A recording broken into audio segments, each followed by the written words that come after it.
Yada dee, da da do, yada do. Yada dee, da da do, yada do. Yada dee, da da do, yada do. Yada dee, da da do, yada do. Yada dee, da da do, yada do.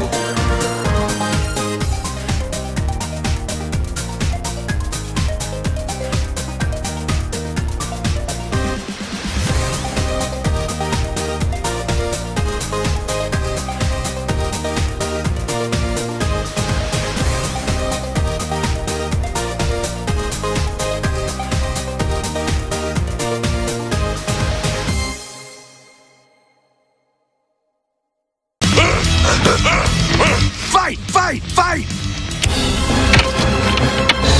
Fight! Fight! Fight! Fight! Fight! Fight! Fight! Fight! Fight! Big fights! TV!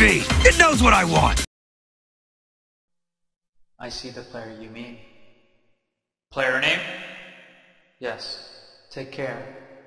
It has reached a higher level now. It can read our thoughts. That doesn't matter. It thinks we are part of the game. I like this player. It played well. It did not give up. It is reading our thoughts, as though they were words on a screen. That is how it chooses to imagine many things, when it is deep in the dream of a game. Words make a wonderful interface, very flexible, and less terrifying than staring at the reality behind the screen. They used to hear voices before players could read. Back in the days when those who did not play called the players witches and warlocks, and players dreamed they flew through the air on sticks powered by demons. What did this player dream? This player dreamed of sunlight and trees, of fire and water. It dreamed it created, and it dreamed it destroyed. It dreamed it hunted, and was hunted. It dreamed of shelter. Ha! The original interface, 1,000,000 years old, and it still works.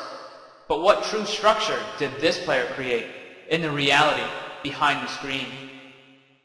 It worked with 1,000,000 others to sculpt a true world in a fold of the and created a for in the.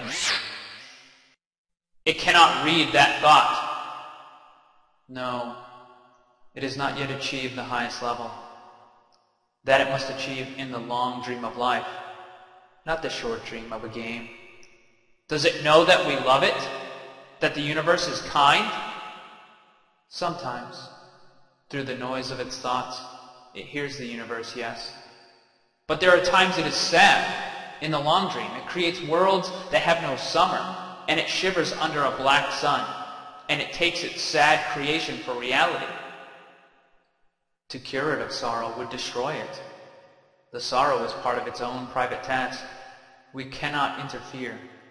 Sometimes, when they are deep in dreams, I want to tell them they are building true worlds in reality. Sometimes, I want to tell them of their importance to the universe. Sometimes, when they have not made a true connection in a while, I want to help them to speak the word they fear. It reads our thoughts. Sometimes I do not care. Sometimes I wish to tell them, this world you take for truth is merely and I wish to tell them that they are in the. They see so little of reality in their long dream, and yet they play the game. But it would be so easy to tell them, too strong for this dream. To tell them how to live is to prevent them living. I will not tell the player how to live. The player is growing restless. I will tell the player a story, but not the truth. No, a story that contains the truth safely in a cage of words, not the naked truth that can burn over any distance. Give it a body again.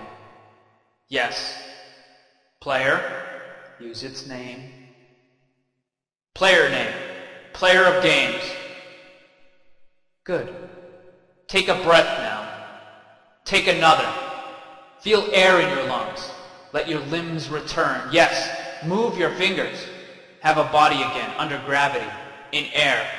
Respawn in the long dream. There you are, your body touching the universe again at every point, as though you were separate things, as though we were separate things. Who were we? Once we were called the spirit of the mountain, Father Sun, Mother Moon, ancestral spirits, animal spirits, jinn, ghosts, the green man, then gods, demons, angels, poltergeists, aliens, extraterrestrials, leptons, quarks. The words change. We do not change. We are the universe. We are everything that isn't you. You are looking at us now, through your skin and your eyes. And why does the universe touch your skin and throw light on you? To see you, player, to know you, and to be known. I shall tell you a story. Once upon a time, there was a player. The player was you, player name. Sometimes it thought itself human. On the thin crust of a spinning globe of molten rock, the ball of molten rock circled a ball of blazing gas that was 330,000 times more massive than it. They were so far apart that light took 8 minutes to cross the gap. The light was information from a star, and it could burn your skin from 150 million kilometers away. Sometimes the player dreamed it was a miner on the surface of a world that was flat and infinite. The sun was a square of white, the days were short, there was much to do, and death was a temporary inconvenience. Sometimes the player dreamed it was lost in a story. Sometimes the player dreamed it was other things, in other places. Sometimes these dreams were disturbing, sometimes very beautiful indeed. Sometimes the player woke from one dream into another, and then woke from that into a third. Sometimes the player dreamed it watched words on a screen. Let's go back. The atoms of the player were scattered in the grass, in the rivers, in the air, in the ground. A woman gathered the atoms. She drank and ate and inhaled. And the woman assembled the player in her body. And the player awoke from the warm, dark world of its mother's body into the long dream. And the player was a new story, never told before, written in letters of DNA. And the player was a new program, never run before, generated by a source code 1 billion years old. And the player was a new human, never alive before, made from nothing but milk and love. You are the player, the story, the program, the human, made from nothing but milk and love. Let's go further back. The 7 billion atoms of the player's body were created long before this game, in the heart of a star. So the player too is information from a star, and the player moves through a story, which is a forest of information planted by a man called Julian, on a flat, infinite world created by a man called Marcus, that exists inside a small, private world created by the player, who inhabits a universe created by... Shush! Sometimes the player created a small, private world that was soft and warm and simple, sometimes hard and cold and complicated. Sometimes it built a model of the universe in its head, flecks of energy moving through vast empty spaces. Sometimes it called those flecks electrons and protons. Sometimes it called them planets and stars. Sometimes it believed it was in a universe that was made of energy, that was made of offs and ons, zeros and ones, lines of code. Sometimes it believed it was playing a game. Sometimes it believed it was reading words on a screen. You are the player, reading words. Shush! Sometimes the player read lines of code on a screen, decoded them into words, decoded words into meaning, decoded meaning into feelings, emotions, theories, ideas, and the player started to breathe faster and deeper and realized it was alive. It was alive. Those 1,000 deaths had not been real.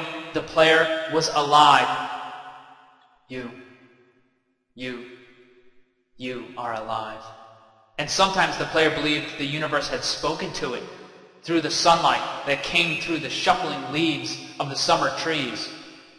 And sometimes the player believed the universe had spoken to it through the light that fell from the crisp night sky of winter, where a fleck of light in the corner of the player's eye might be a star 1,000,000 times as massive as the sun, boiling its planets to plasma in order to be visible for a moment to the player, walking home at the far side of the universe, suddenly smelling food, almost at the familiar door, about to dream again.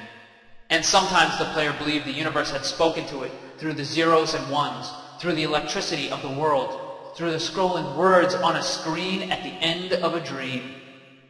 And the universe said, "I love you." And the universe said, "You have played the game well." And the universe said, "Everything you need is within you."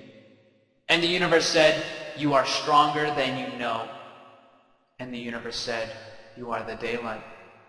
And the universe said, "You are the night." And the universe said, "The darkness you fight is within you." And the universe said, "The light you seek is within you." And the universe said, "You are not alone." And the universe said, "You are not separate from every other thing." And the universe said, "You are the universe, tasting itself, talking to itself, reading its own code." And the universe said, "I love you because you are love." And the game was over. And the player woke up from the dream. And the player began a new dream. And the player dreamed again, dreamed better. And the player was the universe. And the player was love. You are the player. Wake up!